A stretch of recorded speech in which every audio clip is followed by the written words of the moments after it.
Assalamualaikum warahmatullahi wabarakatuh. Perkenalkan nama saya Ilmi Sumdina Putri dengan NIM 0730001019. Di sini saya akan menjelaskan tugas tugas besar sistem dan metode penambangan.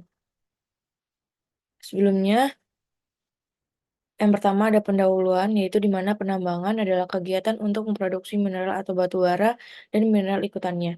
Sistem penambang ini terbagi menjadi tiga, yaitu yang pertama ada tambang terbuka atau surface mining, yang kedua ada tambang dalam atau tambang bawah tanah yaitu underground mining, dan yang ketiga ada tambang bawah tanah yaitu underwater mining.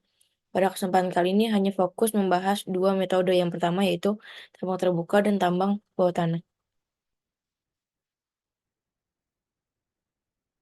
Berikut adalah penjelasan antara tambang terbuka dan tambang bawah tanah. Yang pertama ada surface mining, tambang terbuka, yaitu di mana metode penambangan yang segala kegiatan atau aktivitas penambangannya dilakukan di atas atau relatif dekat dengan permukaan bumi, dan tempat kerjanya berhubungan langsung dengan udara luar.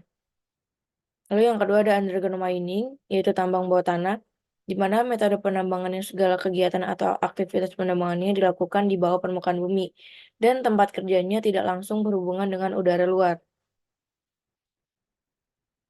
Di sini ada contoh perusahaan dari masing-masing metode pertambangan. Yang pertama ada tambang terbuka, yaitu di PT Freeport Indonesia. Penambangan pada tubuh biji grasberg menggunakan cara penambangan terbuka. Lalu pada tambang bawah tanah ada di PT Nusa Halmahera Minerals. Saat ini tambang emas Gosowong giat melakukan kegiatan menambang bawah tanah pada area produksinya yaitu Kencana dan Togurashi. Yang pertama tambang bawah tanah yaitu di PT Nusa Halmahera Minerals. Sebelumnya ini menjelaskan tentang PT-nya, di mana Gosowong adalah nama wilayah pertambangan PT Nusa Halmahera Minerals yang berlokasi di Kabupaten Halmahera Utara, Provinsi Maluku Utara, dikenal juga dengan nama Site Gosowong. Di Site Gosowong ini jugalah tempat bekerja para karyawan PT Nusa Halmahera Minerals dan perusahaan kontraktor bekerja. 75% dari saham PT Nusa Halmahera Minerals saat ini dimiliki oleh PT Indotan Halmahera Bangkit dan 25% lainnya oleh PT Aneka Tambang yaitu Antam. Sejak mengambil alih mayoritas kepemilikan saham PT NHM di tahun 2020, PT Indotan Halmahera Bangkit menekan komitmennya dalam mengelola tambang emas Gosowong dengan memprioritaskan keselamatan dan kesehatan kerja, produktivitas yang tinggi, dan kontribusi kontribusi terhadap kesejahteraan sosial, ekonomi, dan kesehatan masyarakat, khususnya di sekitar lokasi kegiatan penambangan PT NHM berada. Selanjutnya, PT Nusa Halmahera ini saat ini berdasarkan kontrak karya mengelola wilayah kerja seluas 29.622 hektar di Halmahera Utara, Provinsi Maluku Utara. Penambangan sistem terbuka di tambang emas Gosowong telah berakhir, dan tambang emas Gosowong saat ini melaksanakan kegiatan penambangannya pada dua unit tambang bawah tanah yaitu Kencana dan Tokurachi dengan memadukan metode penambangan bawah tanah, cut and fill, dan stopping. Ini ada dua tambang bawah tanah yang dilakukan di PT Nusa Halmahera Minerals, yaitu Tanah Kencana dan Tanah Togorasi. Yang pertama tambang bawah tanah Kencana beroperasi mulai bulan Juni 2005. Tambang ini menggunakan kombinasi metode penambangan bawah tanah, overhand dan underhand cut and fill. Rata-rata tonase material movement yang dicapai di tambang Kencana saat ini adalah sekitar 1.600 ton per hari. Lalu pada tambang bawah tanah Togurachi mulai beroperasi sejak bulan Mei 2011 dengan menggunakan metode penambangan underhand cut and fill dan long hole stopping. Saat ini jumlah rata-rata total material movement yang dicapai di tambang bawah tanah Togurachi adalah sekitar 1.500 ton per hari. Togurachi memiliki karakteristik unik yang tidak ditemui pada tambang bawah tanah di lokasi lain, yaitu adanya sumber air panas geotermal di dalam tanah yang dapat mencapai suhu hingga 80 derajat Celcius. Selanjutnya kapasitas biji yang berada di PT Nusa Halmahera Minerals. Biji mineral yang dihasilkan dari kedua tambang bawah tanah tersebut dikirim ke fasilitas pabrik pengolahan yang memiliki kapasitas pengolahan hingga 800.000 dry metric ton per tahun. Melalui proses di fasilitas ini, proses aktif produk akhir berbentuk lantakan yang disebut DOR bullion dihasilkan dan kemudian dikapalkan ke fasilitas pemurnian di luar site untuk diolah menjadi produk-produk emas berkadar murni sebelum dipasarkan untuk memenuhi kebutuhan emas di dunia. Nah, selanjutnya ada sumber daya dan cadangan dari PT Nusa Halmahera Minerals, yaitu ditemukan dari eksplorasi Graphite. Sumber daya awal itu ada 770 kos AU pada tahun 1996. Sumber daya meningkat menjadi 7 mos AU pada tahun 2020 dan telah memproduksi sekitar 6 mos AU dengan total nilai rata-rata 25 J per T AU. Total perkiraan cadangan menurut dokumen studi kelayakan 2021 yang diperbarui adalah sebesar 860.000 ons atau setara dengan 26,9 ton emas.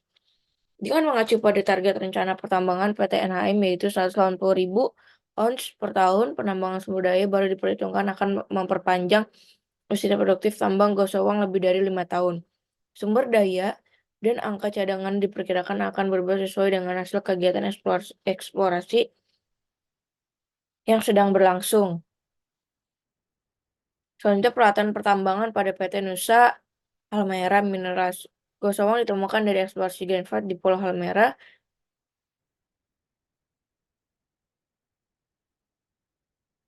dengan sumber daya ini. Lalu menggunakan peralatan yang ada di gambar. Selanjutnya ada infrastruktur. Di wilayah kerjanya, operasional PT NHM di tambang emas Gosowang dilengkapi dengan sarana pelabuhan, lapangan udara untuk mendukung aktivitas operasional sehari-hari perusahaan. Pertimbangan dalam memilih metode pertambangan di PT Nusa Halmahera Minerals ini, kenapa menggunakan metode penambangan bawah tanah dikarenakan keterdapatan bijinya jauh di bawah permukaan bumi. Dan menggunakan metode cut and fill karena nilai ore-nya memiliki nilai yang tinggi dan memerlukan mining recovery yang tinggi guna menutupi ongkosnya. Selanjutnya pada metode tambang terbuka, surface mining ada di perusahaan PT Freeport Indonesia. Nah, Grasberg ini terletak di Papua, berada dalam wilayah Kabupaten Mimika. Grasberg adalah nama tambang terbuka yang dikelola oleh PT Freeport Indonesia. Perusahaan tambang yang melakukan eksplorasi, menambang, dan merasi biji hingga menjadi pasir halus yang mengandung tembaga, emas, dan perak, terbentang dari dataran rendah Timika hingga dataran tinggi Tembagapura. PT Freeport Indonesia melakukan aktivitas penambangan yang berkelanjutan secara aman dan selamat, sambil memberdayakan masyarakat serta menjaga lingkungan di sekitar area operasi kami. Selanjutnya, tubuh-tubuh biji di tambang PT Freeport terdapat di sekitar dua tubuh intrusi utama batuan beku, yaitu monzondiorite, grassberg, dan diorite Exberg. Batuan-batuan induk untuk tubuh-tubuh biji tersebut terdiri dari batuan-batuan karbonatan maupun kastik yang diterobos oleh batuan beku berkomposisi monzonitik dan dioritik yang membentuk penggunaan bukit dan sisi atas rangkaian pegunungan Sudirman. Nah, PT Freeport ini mulai penambangan dengan standar terbuka pada tahun 1990 dengan level ketinggian 4.200 mdpl. Peralatan yang digunakan pada tambang terbuka PT Freeport ini menggunakan shovel dan truk besar untuk menambang bahan. Bahan tersebut termasuk klasifikasi biji atau pasir sisa bergantung pada nilai ekonomisnya. Alat shovel menggali bahan pada daerah-daerah berbeda dalam tambang terbuka dan memuat bahan ke atas truk angkut untuk dibawa ke luar tambang terbuka. Selanjutnya, pengolahan biji pada pabrik pengolahan menghasilkan konsentrat tembaga dan emas dari biji yang ditambang dengan melalui proses pemisahan mineral berbagai dari pengotor yang menutupinya. Langkah-langkah utamanya adalah penghancuran, penggilingan, pengapungan, dan pengeringan. Pengacuran dan penggilingan mengubah bentuk pusaran biji menjadi ukuran pasir halus guna membebaskan butiran yang mengandung tembaga dan emas. Buih yang bermuatan mineral berharga tersebut yang menyerupai buih deterjen metalik meluap dari bibir atas mesin flotasi ke dalam palung atau launders sebagai tempat pengumpulan mineral berharga. Mineral berharga yang terkumpul di dalam palung tersebut adalah konsentrat.